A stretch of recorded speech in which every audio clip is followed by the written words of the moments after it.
नमस्कार, SBT news में आपका स्वागत है। पेश है 18 जून मंगलवार सुबह 11:15 बजे राजस्थान की बड़ी खबरें। राजस्थान सरकार में ऊर्जा मंत्री हीरालाल नागर सोमवार को जोधपुर पहुंचे। यहां उन्होंने जोधपुर डिस्कॉम में अधिकारियों के साथ समीक्षा बैठक की। इस दौरान पिछली सरकार के समय मिलने वाली 100 यूनिट बिजली आपूर्ति को लेकर पूछे सवाल पर मंत्री ने कहा कि अभी इस योजना को बंद करने की उनकी कोई योजना नहीं है। मंत्री ने साथ ही कहा कि आने वाले समय में राजस्थान दूसरे प्रदेशों से बिजली खरीदने के बजाय बिजली बेचने वाला प्रदेश बनेगा। इसके लिए धरातल पर कार्य किया जा रहा है। प्रधानमंत्री नरेंद्र मोदी की पत्नी जसोदाबेन सोमवार दोपहर जयपुर आगरा नेशनल हाईवे के पास स्थित एक ढाबे पर रुकी, जहां उन्होंने भोजन किया। दरअसल पीएम मोदी की पत्नी जसोदाबेन भरतपुर से जयपुर की ओर जाते वक्त गुर्जर शिमला स्थित चौधरी होटल जोधपुर बाड़मेर पर रुकी। पुलिस एस्कॉर्ट के साथ अचानक ढाबे पर पहुंची। पीएम की पत्नी को अपने बीच पाकर ढाबे के कर्मचारी चकित हो गए। पीएम की पत्नी ने सादगी के साथ चारपाई पर बैठकर मारवाड़ी भोजन किया। ढाबा संचालक भोमाराम चौधरी व चरण सिंह खटाना ने बताया, जसोदाबेन ने सादगी पूर्ण व्यवहार से ढाबे पर मौजूद सभी लोगों से बातचीत की। जयपुर में एक शातिर ठग को 25 लाख रुपए की धोखाधड़ी के केस में गिरफ्तार किया गया है। आरोपी रुपए ट्रांसफर करने के लिए फंसाता था, फिर रुपए लूटकर भाग जाता था। आरोपी लोगों को फंसाने और पुलिस से बचने के लिए उड़ीसा, पश्चिम बंगाल, बिहार के लोगों के नाम से सिम और मोबाइल फोन खरीदता है। पुलिस ने इन सभी मोबाइल फोन और सिम को रिकवर कर लिया है। शातिर ठग मामराज को भी गिरफ्तार कर लिया गया है। ठग ने लूट की इस रकम से अपनी बहन को 10 लाख का मायरा भरा था। इस काम में परिवार के लोग भी आरोपी की मदद करते थे। डीसीपी नॉर्थ राशि डोगरा डूडी ने बताया, 24 मई को पीड़ित बाबूलाल शर्मा ने विद्याधर नगर थाने में रिपोर्ट दी थी। रिपोर्ट में बताया उसकी बेटी को मुंबई में फ्लैट खरीदना था। इसके लिए 25 लाख रुपए मुंबई भेजने थे। बाबूलाल किसी परिचित के जरिए विजय शर्मा आंगड़िया, असली नाम विजय सिंह, से संपर्क में था। राजस्थान में यूडीएच मंत्री जावर सिंह खर्रा ने लोकसभा चुनाव में बीजेपी की 11 सीटों पर हार के कारणों की तुलना जुकाम बिगड़ने से होने वाली बीमारियों से की है। खर्रा के इस बयान की चर्चा हो रही है। मंत्री का बयान ऐसे वक्त पर आया है जब बीजेपी ने रविवार ही हार के कारणों की समीक्षा पूरी की है। लोकसभा में 11 सीटों पर हार के कारणों पर पूछे सवाल के जवाब में खर्रा ने कहा, हार में एक नहीं अनेक कारण रहे हैं। व्यक्ति को सामान्य सर्दी जुकाम होता है, समय रहते अगर उसका इलाज नहीं हो तो वो बुखार बनता है, बुखार से निमोनिया बनता है, निमोनिया से टाइफाइड बनता है, फिर एक के बाद एक शरीर के कई अंग खराब हो जाते हैं। इसी तरह से हमारे एक नहीं बहुत से कारण रहे हैं जिनको हम समय पर ठीक नहीं कर पाए।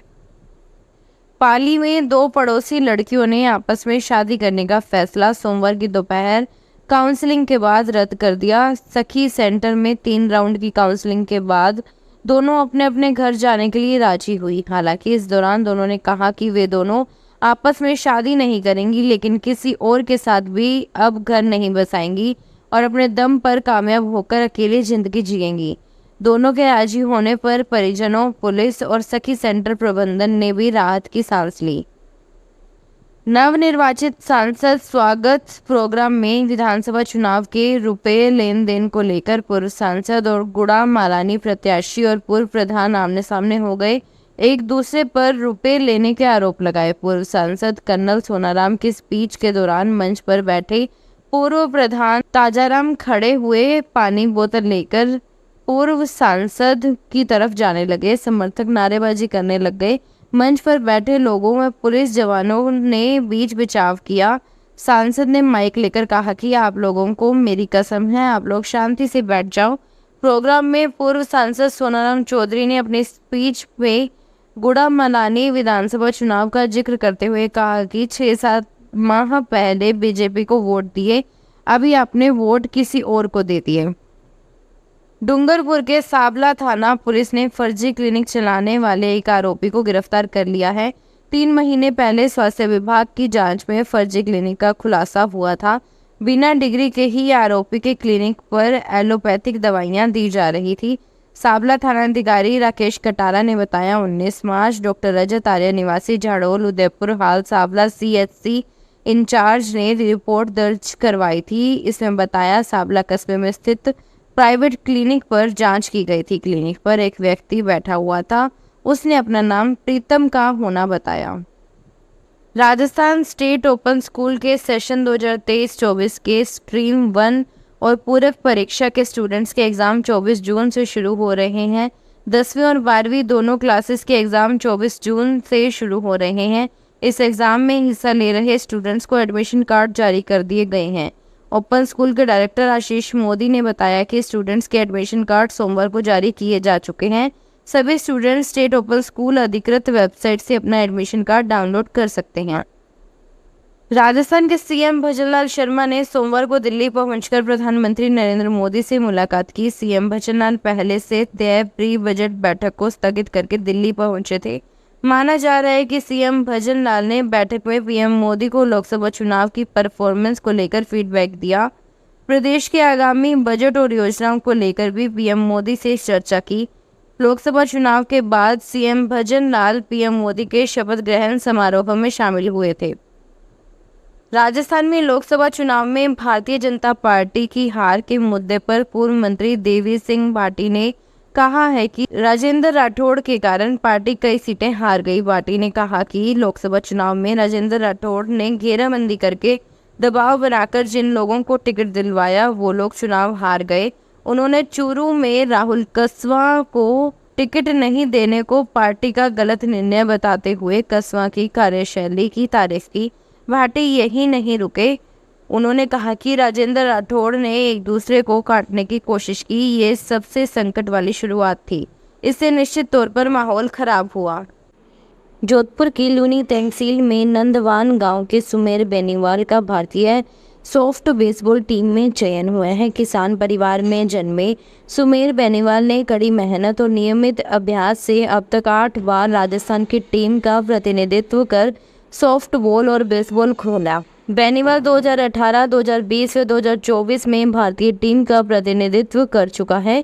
अब एक बार फिर भारतीय टीम में चयन हुआ है।